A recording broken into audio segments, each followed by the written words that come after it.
कांग्रेस की 2 टिकटों पर सुई अटकी हुई है, तो वहीं भरतपुर सीट पर टिकट भाजपा फाइनल नहीं कर पाई है। अभी तक कांग्रेस की कामा और भरतपुर सीट पर सुई अटक गई है, तो वहीं भरतपुर शहर सीट पर भी भाजपा की टिकट का लोगों को बेसब्री से इंतजार हो रहा है। भाजपा और कांग्रेस अन्य सभी सीटों पर अपने प्रत्याशी उतार चुकी है। दोनों ही पार्टियों में बगावत करने वाले दावेदारों ने कांग्रेस बीजेपी की नींदें उड़ा रखी है। हालांकि बगावत करने वाले कुछ दावेदार यू टर्न ले सकते हैं। कामा में वर्तमान विधायक जाहिदा खान के विरोध की वजह से कांग्रेस ने अभी तक अपना टिकट तय नहीं किया है। इसके अलावा भरतपुर शहर सीट पर कांग्रेस और राष्ट्रीय लोकदल गठबंधन को लेकर फाइनल नहीं हो पाया है टिकट, और साथ ही भाजपा ने भरतपुर सीट का टिकट होल्ड पर डाल दिया है। भरतपुर शहर सीट की बात करें तो बीजेपी टिकट दावेदारों की लंबी कतार देख सकते हैं।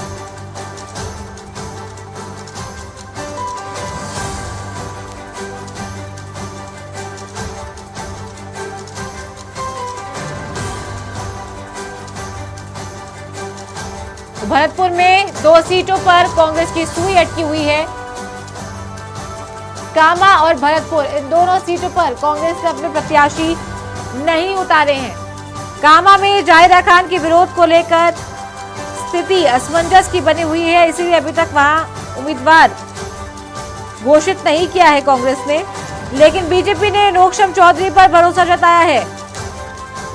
एक युवा चेहरा, फैशन डिजाइनर है नोकशम चौधरी। हरियाणा से भी चुनाव लड़ चुकी हैं, लेकिन हार का सामना करना पड़ा और एक बार फिर अपनी किस्मत आजमाने राजस्थान विधानसभा चुनाव में भाजपा ने उन्हें टिकट दिया है कामा से।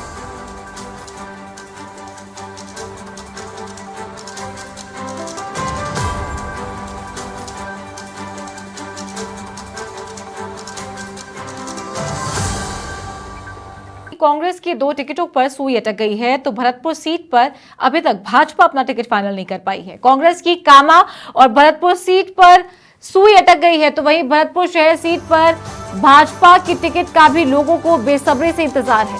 भाजपा और कांग्रेस अन्य सभी सीटों पर अपने प्रत्याशी उतार चुकी है। दोनों ही पार्टियों में बगावत करने वाले दावेदारों ने कांग्रेस और बीजेपी की नींद उड़ा रखी है।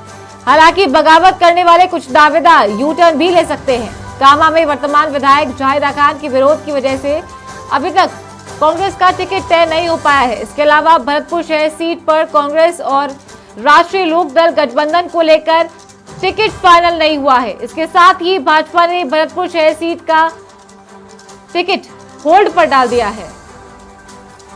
भरतपुर शहर सीट पर बीजेपी टिकट दावेदारों की संख्या लंबी होती दिखाई दे रही है।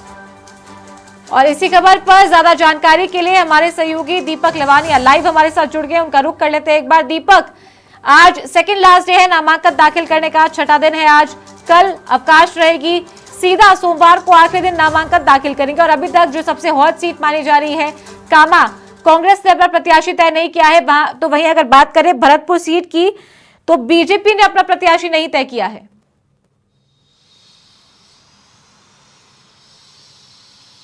बिल्कुल चारू, बात पहले कामा की करते हैं। कामा से भाजपा ने नोकशम चौधरी जो नया चेहरा है उनको टिकट दे दिया है, लेकिन कांग्रेस का जो टिकट है उसकी सुई अभी अटकी हुई है।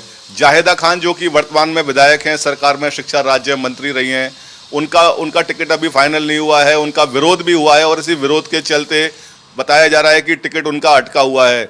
उनके जो विरोधी हैं उन्होंने दिल्ली में एआईसीसी कार्यालय, जयपुर में प्रदेश कांग्रेस कमेटी कार्यालय पर विरोध किया था टिकट को लेकर कि किसी को भी टिकट दे दिया जाए, लेकिन जाहिदा खान को उम्मीदवार नहीं बनाया जाए। इसके अलावा बात करते हैं भरतपुर शहर सीट की। भरतपुर शहर सीट भी हॉट सीटों में शुमार है।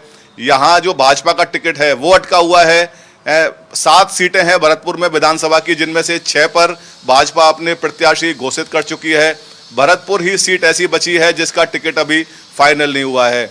6 नवंबर नामांकन पर्चा दाखिल करने की अंतिम तिथि है। आज 4 नवंबर हो चुकी है। कल संडे है, कल अवकाश रहेगा और परसों एक दिन बचता है नामांकन भरने के लिए। जो दावेदार हैं उनकी बेचैनी रोजाना बढ़ती जा रही है। बात करें भरतपुर की सीट की, तो भरतपुर में भाजपा के टिकट के लिए 3 बार विधायक रहे हैं विजय बंसल, वो एक सशक्त दावेदार हैं। भाजपा के पूर्व जिलाध्यक्ष हैं गिरधारी तिवारी, वो दावेदार हैं। गिरधारी तिवारी 2 बार पहले भी विधानसभा का चुनाव लड़ चुके हैं। इसके अलावा नए चेहरे के रूप में यश अग्रवाल है, व्यवसायी हैं, वो दावेदार हैं, और भी तमाम ऐसे नाम हैं जो भरतपुर से भाजपा टिकट को लेकर अपनी दावेदारी जता रहे हैं और अभी भरतपुर के टिकट को होल्ड पर रखा हुआ है। अब बात करते हैं चारू बगावत की। तो भरतपुर की कई सीटों पर भाजपा और कांग्रेस में बगावत भी हुई है। बात करें नगर की, तो नगर सीट से नेम सिंह फौजदार ने बगावत कर दी है, भीम आर्मी से उन्होंने नामांकन भर दिया है। वहां से जवाहर सिंह बेड़म को भाजपा ने अपना प्रत्याशी बनाया है। कांग्रेस से भी नगर में बगावत हुई है। जो 13 साल तक लगातार कांग्रेस के अध्यक्ष रहे डॉक्टर गोविंद शर्मा, वो अब समाजवादी पार्टी के साथ जुड़ गए हैं, समाजवादी पार्टी से चुनाव लड़ेंगे। इसके अलावा नदवई की बात करें, नदवई में भी बगावत के स्वर सुनने को मिले थे। वहां से पूर्व मंत्री कृष्णेंद्र कौर दीपा को जब भाजपा ने टिकट नहीं दिया तो उन्होंने 4 नवंबर यानी कि आज नामांकन भरने की घोषणा की थी, लेकिन अब दीपा ने यू टर्न लिया है। उनके पुत्र कुंवर दुष्यंत सिंह ने एक वीडियो जारी किया है। उस वीडियो में उन्होंने कहा है कि अगर मेरी माँ चुनाव लड़ती हैं तो हमारी ताकत का बंटवारा होगा, और इसलिए उन्होंने चुनाव नहीं लड़ने की बात कही है। बिल्कुल, और इस समझाइश में भरतपुर के जो पूर्व विधायक हैं विजय बंसल, कुंवर दीपराज सिंह भाजपा के नेता हैं, उन्होंने पूर्व मंत्री कृष्णेंद्र कौर दीपा से समझाइश की है। ऐसी भी जानकारी समाचार प्लस को विश्वस्त सूत्रों के हवाले से मिली है। बयाना की बात करते हैं चारू। बयाना में ऋतु बनावत, जो कि भाजपा के जिलाध्यक्ष ऋषि बंसल की धर्मपत्नी है, उनको भाजपा ने टिकट नहीं दिया है। बच्चू सिंह बंसीवाल को वहां से प्रत्याशी बनाया है। ऋतु बनावत ने बगावत की घोषणा की है और वो आज अपना नामांकन पर्चा भी दाखिल करेंगी, इस तरह की सूचना हमें मिल रही है। कुल मिलाकर भरतपुर की जितनी 7 जो सीटें हैं वहाँ मुकाबला रोचक है। कई सीटों पर अभी टिकट फाइनल होने हैं। कांग्रेस की बात करें भरतपुर शहर सीट की, तो यहाँ भी टिकट कांग्रेस का अटका हुआ है। राष्ट्रीय लोकदल और कांग्रेस का पिछले चुनाव में गठबंधन था। डॉक्टर सुभाष गर्ग को यहाँ से प्रत्याशी बनाया था। इसी बात पर सुई अटकी हुई है कि क्या कांग्रेस और राष्ट्रीय लोकदल का इस बार भी गठबंधन होगा या नहीं होगा। इसी को लेकर अभी भरतपुर सीट पर कांग्रेस का टिकट भी अटका हुआ है। जी चारू। जी दीपक, अगर बात करें नदबई सीट की तो इस पर भी काफी चर्चाएं हो रही हैं, क्योंकि पूर्व मंत्री कृष्णेंद्र कौर दीपा ने यू टर्न ले लिया है। भाजपा ने उन्हें टिकट नहीं दिया था तो निर्दलीय चुनाव लड़ने की घोषणा उन्होंने कर दी थी, लेकिन अब वापस यू टर्न लिया है क्योंकि उनके पुत्र ने एक वीडियो जारी किया है जिसमें उन्होंने कहा है कि मेरी मां के चुनाव लड़ने से हमारी ताकत का बंटवारा होगा। इसको लेकर के क्या ज्यादा जानकारी है?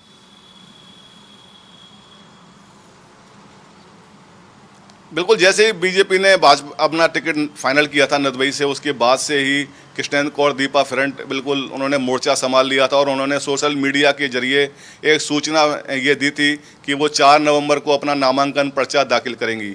बाद में कल हमारी जो भाजपा के प्रत्याशी हैं जिला प्रमुख जगत सिंह, उनसे भी समाचार प्लस की विशेष वार्ता हुई थी। हमने उनसे सवाल किया था कि जो रूठे हुए हैं आपकी पार्टी के, क्या उनको मनाने के प्रयास किए जा रहे हैं। तो उन्होंने कहा था कि बिल्कुल जो रूठे हैं उनको मनाने का प्रयास किया जा रहा है और सभी के साथ मिलकर नदवई से वो चुनाव लड़ेंगे, इस तरह की बात उन्होंने कही है। तो अभी उनके जो बेटे हैं कृष्णेंद्र कौर दीपा के कुंवर दुष्यंत सिंह, उन्होंने एक वीडियो जारी किया है सोशल मीडिया पर। वो वीडियो वायरल भी हो रहा है और उन्होंने कहा है कि हमारी ताकत का बंटवारा ना हो, इसलिए उनकी मां अब चुनाव नहीं लड़ेंगी, ये बात उन्होंने कही है। जी चारू।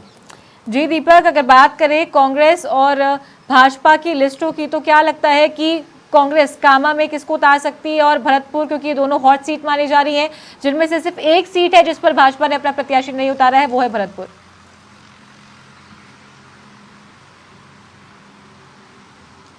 बिल्कुल, भरतपुर से भाजपा का प्रत्याशी अभी नहीं आया है सामने। यहाँ विजय बंसल और गिरधारी तिवारी जो कि भाजपा के पूर्व जिलाध्यक्ष हैं, उनके बीच टिकट फंसा हुआ है, इस तरह की बातें सामने आ रही हैं। दोनों ही दावेदार दिल्ली जयपुर के कई बार चक्कर लगा चुके हैं। जो आला नेता हैं भाजपा के, उनसे मुलाकात कर चुके हैं। रोज आजकल हो रहा है टिकट को लेकर। लोग भी, जो भरतपुर के लोग हैं, उनको भी बेसब्री से इंतजार है कि भरतपुर सीट जो कि जिला मुख्यालय की सीट है, वहां से अभी टिकट फाइनल नहीं कर पाए हैं। दोनों ही दल नहीं कर पाए हैं, भाजपा ने भी नहीं किया है और कांग्रेस ने भी नहीं किया है। कांग्रेस की बात करें तो डॉक्टर सुभाष गर्ग का नाम सशक्त माने जा रहा है कि अगर राष्ट्रीय लोकदल और कांग्रेस का गठबंधन होता है तो डॉक्टर सुभाष गर्ग भरतपुर से प्रत्याशी हो सकते हैं। अभी स्थिति क्लियर नहीं है। जो तस्वीर है उस पर धूल जमी हुई है, वो पूरी तरह से स्पष्ट नजर नहीं आ रही है चारू। आज संभावना यही व्यक्त की जा रही है कि आज संभवतः ये दोनों ही पार्टियां अपने टिकट भरतपुर और कामा के फाइनल कर दें। हालांकि बीजेपी कामा से नौक्षम चौधरी को अपना प्रत्याशी बना चुकी है, नौक्षम चौधरी बिल्कुल नया चेहरा है, हरियाणा की रहने वाली हैं, पुनाना की, और फैशन डिजाइनर हैं। 1 करोड़ रुपए सालाना का पैकेज छोड़कर लंदन से भारत लौटी हैं। पिछला चुनाव भी उन्होंने हरियाणा में भी चुनाव लड़ा है बीजेपी के टिकट पर, हालांकि उन्हें वहां कांग्रेस के सामने हार का सामना करना पड़ा था।